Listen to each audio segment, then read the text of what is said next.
Hello, I'm Seema and welcome to part 18 of the chapter Thermodynamics. In this video, I'm going to cover two subtopics. One is thermochemical equations and the next would be Hess's law of constant heat summation. Let us come to the topic straight away. Here's an equation given to us.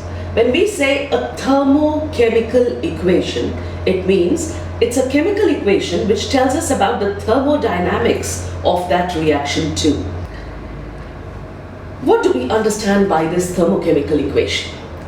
An equation that gives us not only the chemical change that takes place, but it gives us the physical states of all the reactants and the products. It is a molar equation, which means that these proportions are in terms of moles, and it gives us the heat change or the enthalpy change that takes place in the reaction. Such an equation that gives us all this information would be called a thermochemical equation. What are the conventions? Conventions means that these are some rules that we follow when we write these chemical equations. What are the things that we assume to be are already existing when we are writing this equation? First of all, the coefficients in a balanced chemical equation, they refer to the number of moles and never molecules. If you remember, in the previous video I told you, if we assumed these equations to be in terms of molecules, then there are times when we have half a mole of a thing and half a molecule does not exist. So when we are talking of these equations, whenever we are talking of thermochemical equations, the equation is always a molar equation. And that is why if you go back a few videos, you will realize whenever we talk of, when we solved a one-odd numerical problem, when we talked of the enthalpy change, we assumed it to be the molar enthalpy change. So, or if it was given to us in grams, we calculated, to calculate the enthalpy of reaction, we calculated it for 1 mole. So the coefficients in this equation, they always represent the number of moles and never the number of molecules. The numerical value of the standard enthalpy change or standard enthalpy of reaction refers to the number of moles of substances specified by an equation. Now this standard enthalpy of reaction or let us say that this amount of heat would be given out when you have exactly these many number of moles of reactants and products. So this enthalpy is actually reported according to the ratios in the equation that they are written. Let us take one example and this will become clear to you. You have this change that is taking place. Iron oxide combines in the solid state combines with hydrogen, 3 moles of hydrogen to produce 2 moles of iron solid and 3 moles of water liquid.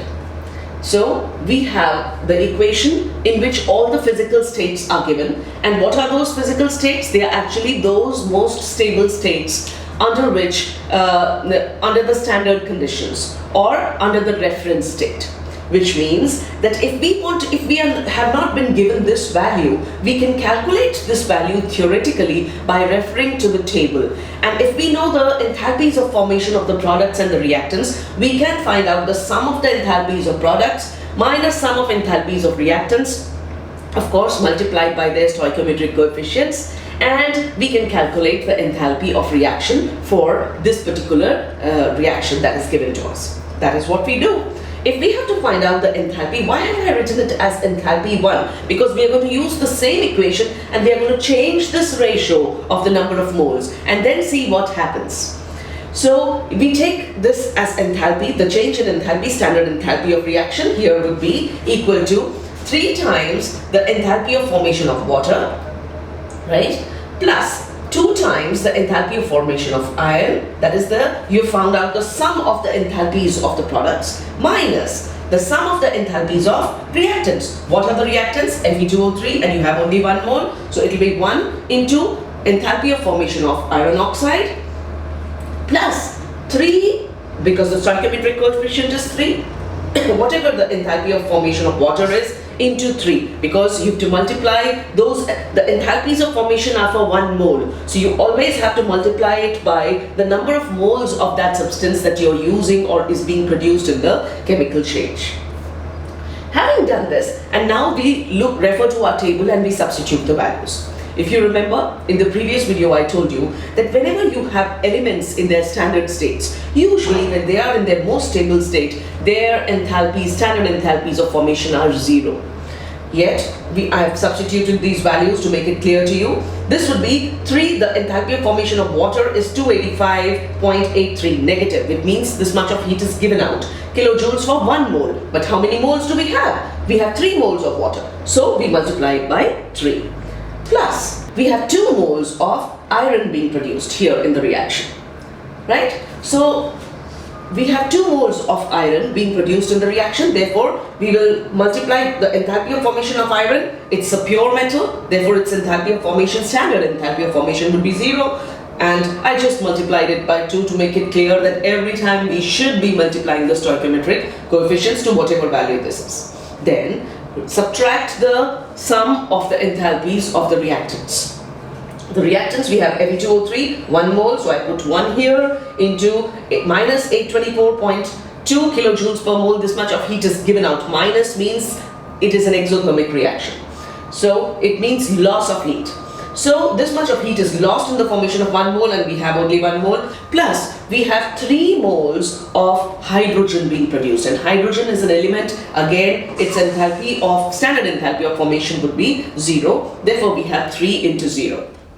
Now when you calculate or solve this numerical part, the answer you get is minus 857.5 kilojoules per mole plus 800, this sign would change here, plus 824 because the minus and minus would become plus 824.2 kilojoules per mole, and when you solve this you get minus 33.3 kilojoules per mole. This is the difference that you get. The unit kilojoules per mole, kilojoules you understand, the mole, what does it mean by the mole? Does it mean it is talking of only one of these constituents, or is it, we say it is the enthalpy of reaction? And this equation, whatever ratio, whatever are their stoichiometric coefficients, this equation is known as a molar equation, which means that the ratio in these number of moles. So when we are talking of per mole, we mean the per mole according to whatever stoichiometric coefficients are there in this equation. Now, if I carry out the same, so in this equation, this is the equation that we are using. If we carry out the same change now with half the number of moles. So in this example here, it is the same change taking place with half the number of moles. So we have half a mole of Fe2O3 solid, we have 3 by 2 moles of hydrogen, we have 1 mole of iron because we have 2 by 2 would be 1, and 3 by 2 moles of water. Now, when you calculate the enthalpies, what would it be? Here you would get 3 by 2, here you would get 2 by 2, here you would get 1 by 2, and here you would get 3 by 2. So all these values that you get would be divided by 2. Ultimately, the answer itself would be divided by 2. So what was the answer that we got? We got 33.3 kilojoules per mole according to this ratio, this molar equation. But when we divide the entire molar equation by 2, the enthalpy of reaction also became half. What does this show? It shows that enthalpy of a reaction is an extensive property. It is an extensive, which means that it depends on the amount of substance. It depends on the amount of reactants and products being formed. So whatever is the ratio in the equation, the enthalpy of reaction is reported according to that ratio of number of moles, and it is an extensive property. So this was thermochemical equations, and now I'll tell you about Hess's law of constant heat summation. Let me now tell you about the Hess's law of constant heat summation. I told you that enthalpy is a state function, which means it does not depend on the path of the change. It only depends on the state of the substance. that is whatever is position 1 and position B, the enthalpies for these two positions are fixed. So enthalpies of reaction also, for a certain molar equation, the enthalpy of reaction or the standard enthalpy of reaction is fixed. Whether you achieve that reaction in one step, that is directly, or you go arrive at the same point in multiple steps. Yet the ultimate or the overall change in enthalpy should remain the same. That is what is said by the Hess law of constant heat summation. Let us just read the statement of this law. If a reaction takes place in several steps, then its standard reaction enthalpy, that is the standard reaction enthalpy is the sum of the standard enthalpies of the intermediate reactions into which the overall reaction may be divided. The only condition is that all these reactions should be taking place under the same temperature. Because if each reaction is taking place at a different temperature, then that amount of heat which was required to gain or lose or bring about that change in temperature would also have to be taken into account. So therefore we say, instead of doing that, this sum would be perfect only when all the changes or all the steps are taking place at the same temperature. Then we do not have to consider that amount of heat lost or gained in increasing or decreasing the temperature of a certain step. So if we just take one particular reaction which is taking place in one step and we carry out the same change in multiple steps, we would get the overall energy change or enthalpy change would be the same. Here's an example. In the case of carbon, graphite is the most stable allotropic form of carbon at 25 degrees Celsius and 1 bar, and therefore all these reactions that we are talking of under standard state are at 25 degrees Celsius. And that was the condition here, that all steps should be taking place at the same temperature. So we take graphite solid, half a mole of oxygen to give us carbon monoxide, and we want to know what is the enthalpy of reaction. We can calculate the enthalpy of reaction theoretically, as you know, by looking at the enthalpies of formation of each of the reactants and products, and then finding the sum of the enthalpies of products minus the sum of enthalpies of reactants, just as we did in the previous portion. But now let us look at this reaction, or let us carry out this change in a couple of steps. You have graphite. Graphite combines with 1 mole of oxygen to give you carbon dioxide, right? But we are looking for carbon monoxide. And there is another change, you know, and we know the enthalpy of this reaction is minus 393.5 kilojoules per mole. When we say per mole, it means according to these ratios. Now, in the second reaction, what happens? We have carbon monoxide, which combines with half a mole of oxygen to give us 1 mole of carbon dioxide. So, and the enthalpy of this reaction, the standard enthalpy is also given. It is an exothermic process, minus 283.0 kilojoules per mole. According to this molar proportion, this is the amount of heat that will be given out in the formation of 1 mole of carbon dioxide. Now, according to Hess's law of constant heat summation, whether we arrive at this point in one step or in multiple steps, we can still, the amount of heat or the enthalpy of reaction should be the same. So, if you look at the second equation, what are we looking for? You know, we want carbon monoxide to be a product. But in this second reaction, carbon monoxide is a reactant. It is not a product.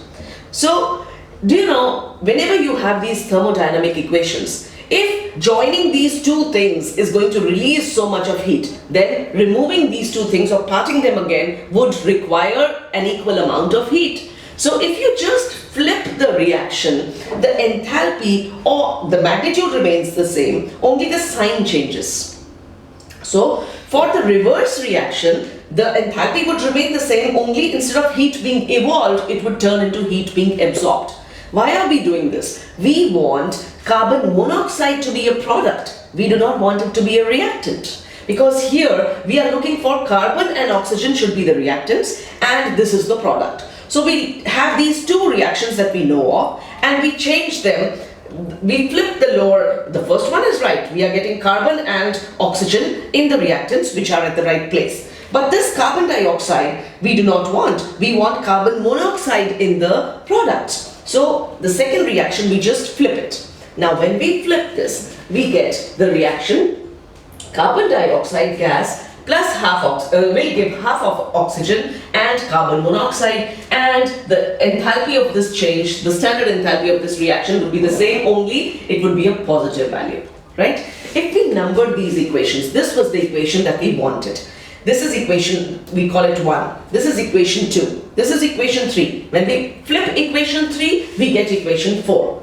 Now, if we add equation 2 and equation 4, let us see what happens. Equation 2 was carbon, graphite plus oxygen gives you carbon dioxide, and the enthalpy of reaction was minus 393.5 kilojoules per mole. And equation 4 was that carbon dioxide gas is producing carbon monoxide and half a mole of oxygen, and its enthalpy of reaction is this much.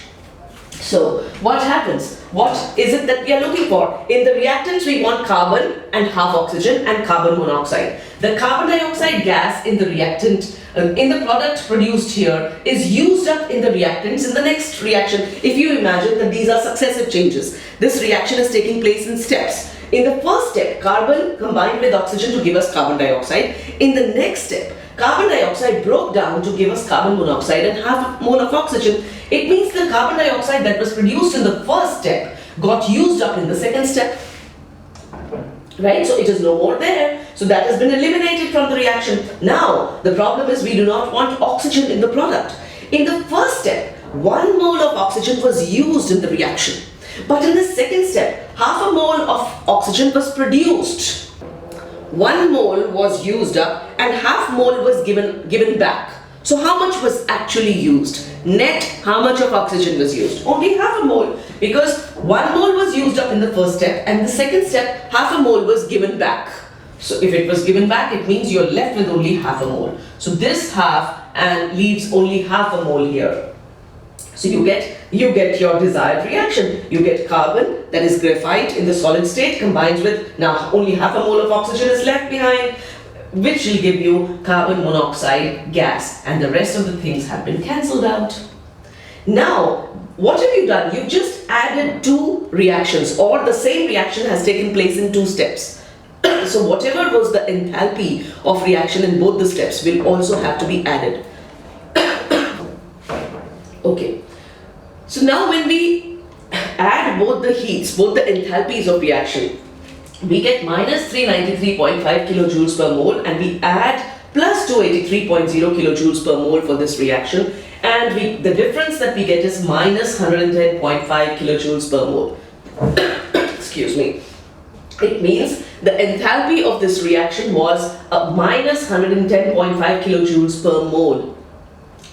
So, in other words, what does Hess's law of constant heat summation tell us? That when you have a reaction takes place in several steps. We have a reaction from A to B. A to B is, A are the reactants and B are the products. Whatever is the enthalpy of reaction from A to B in one step, or if this change occurs in 3 steps, let us say A turns to C first, and then it turns to D, and then D turns to B. So this took place in 3 steps. Step 1, step 2 and step 3. So the enthalpy of reaction which took place in one step would be equal to the sum of the enthalpies of all the steps taken together to arrive at the same product. This is Hess's law of constant heat summation. So here we'll say if this is A to B, A to B, if that is enthalpy of reaction is delta RH negative, then if this took place in 3 steps, then this would be equal to the sum of these 3, or delta RH1. A to B is enthalpy of reaction is delta RH1 negative. C to D, the enthalpy of reaction is delta RH2 negative, and D to B is the enthalpy of this reaction is delta RH3 negative. So delta RH negative, that is the enthalpy of the overall reaction, would be the sum of the standard enthalpies of the different steps. So this was Hess's law of constant heat summation.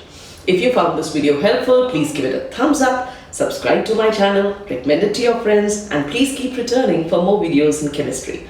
Thank you for watching, and bye-bye for now.